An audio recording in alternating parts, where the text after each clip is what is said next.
भगवान शंकरांच्या मतानं श्रीराम जन्माची 5 प्रमुख कारणं आहेत। तशी तुलसीदास महाराज म्हणत आहेत की राम जन्म के हेतू अनेका। भगवान श्रीकृष्ण म्हणत आहेत परित्राणाय साधूनाम विनाशाय च दुष्कृताम धर्मसंस्थापनार्थाय संभवामी युगे युगे।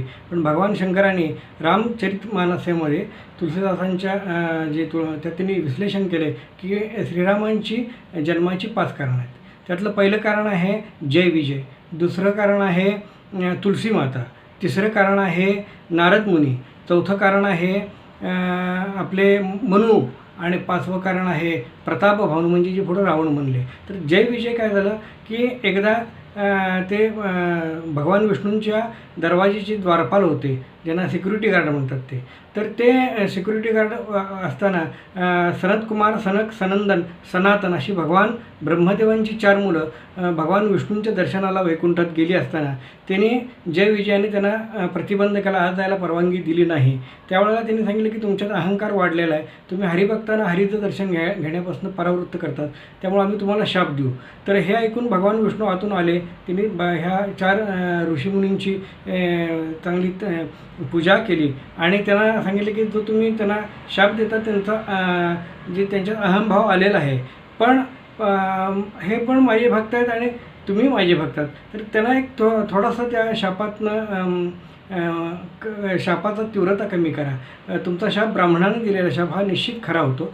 तर तुम्ही त्यावेळेला हे जे सनतकुमार, सनक, सनंदन, सनातन काय म्हणाले की तुम्ही 3 जन्म पुढचे असुर योनीत राहाल आणि त्यानंतर पुन्हा भगवत स्वरूपात भगवत सेवेसाठी याल। हा पहिला शाप झाला। दुसरा शाप होता हा तुलसी मातेनं दिलेला भगवान विष्णूला होता।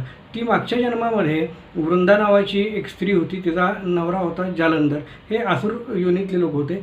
तर त्यांनी भगवान विष्णूने देवतांच्या मदतीनं ह्या जालंधरला समाप्त केलं होतं। ते जेव्हा त्या वृंदेला कळालं त्यावेळेला वृंदेनं भगवान विष्णूला शाप दिला की ज्याप्रमाणे तुम्ही माझ्या पतीची ताटातूट केलेली आहे तशी तुमच्या पत्नीपासून अशीच ताटूट होईल। त्यामुळं भगवानाने तेही स्वीकार केलं। हा दुसरा त्यांचा शाप होता। तिसरा शाप होता नारद मुनींचा। नारद मुनींना असं वाटलं की आपण भगवान विष्णूंचे भक्त आहोत आणि त्यामुळं आपण कामदेवावरती विजय मिळवलेला आहे। भगवान शंकरांना जाऊन त्यांनी सांगितलं, भगवान शंकर म्हणाले तुम्ही कोणाला सांगू नका। तर त्यांनी जाऊन पुन्हा विष्णूंना सांगितलं। विष्णू पण शांत बसले आणि तिने एक माया रचना केली।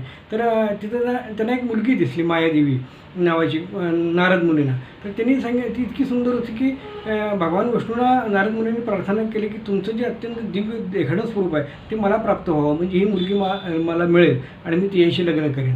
तर भगवान विष्णूंनी काय केलं की त्याला माकडाचं रूप दिलं आणि ज्यावेळेला हे मायादेवी पुढं समोर आले आणि तिथल्या सगळ्या तिथल्या राजदरबारातल्या लोकांनी बघितलं की हे एक माकड आलेलं आहे आपल्या ह्याच्या मुलीशी लग्न करायला, त्यावेळेला त्यांनी बराच त्यांचा अपमान केला।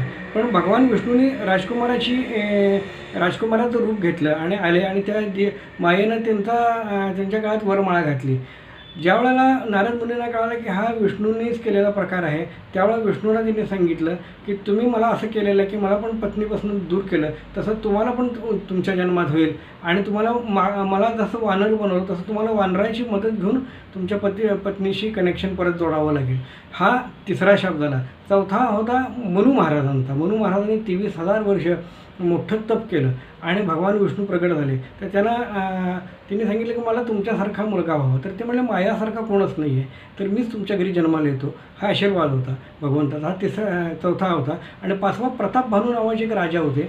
ते अनेक वर्ष मोठे यज्ञ करायचे आणि मोठे यज्ञ करता त्याने अनेक राज्य आणि त्यांना यश सर्वत्र प्राप्त झाल्यामुळं त्यांना अनेक राज्य पण प्राप्त झाले आणि त्यांचा राज्याचा विस्तारही मोठा झाला होता। त्यांचे जे शत्रू राजे होते त्या राजाने डावपेच करून त्यांना गादीवरनं दूर करण्यासाठी एक त्यांनी कारस्थान केलं की त्यांचे जे भंडारी होते स्वयंपाक बनवणारे त्याच्यामध्ये एक त्यांचा शत्रू घुसटून टाकला आणि हे जे लोक होते राजा हे अनेक ब्राह्मणांना भोजन घालायला द्यायचे। तर एका कुठल्या तरी यज्ञामध्ये त्यांनी 1,00,000 ब्राह्मणांना जेवायला बोलवलं होतं। तर त्यावेळेला त्यांनी जे भोजनाचा संकल्प करताना अशी आकाशवाणी झाली की हे ब्राह्मणांनो हे तुम्ही जेवण करू नका, कारण त्यामध्ये एका नरमास घातलेला आहे. तर तत्काळ त्या सगळ्या ब्राह्मणांनी ह्या प्रताप भानूंना शाप दिला. प्रताप भानूंना अत्यंत वाईट वाटलं, मी काय असं केलेलं नाही. तरी कोणी केलं तर त्यांचे जे स्पर्धक होते त्या लोकांनी कारस्थान करून प्रताप भानूंचं पुण्य नष्ट व्हावं म्हणून केलेला तो कारस्थानाचा भाग होता. तर आकाशवाणीने पुन्हा सांगितलं की ह्यात प्रताप भानूंचा काही दोष नाही आहे, पण सगळ्या ब्राह्मणांचा त्यांना शाप बसला. त्यामुळे पुढच्या जन्मामध्ये ते रावणाच्या रूपानं जन्माला आले.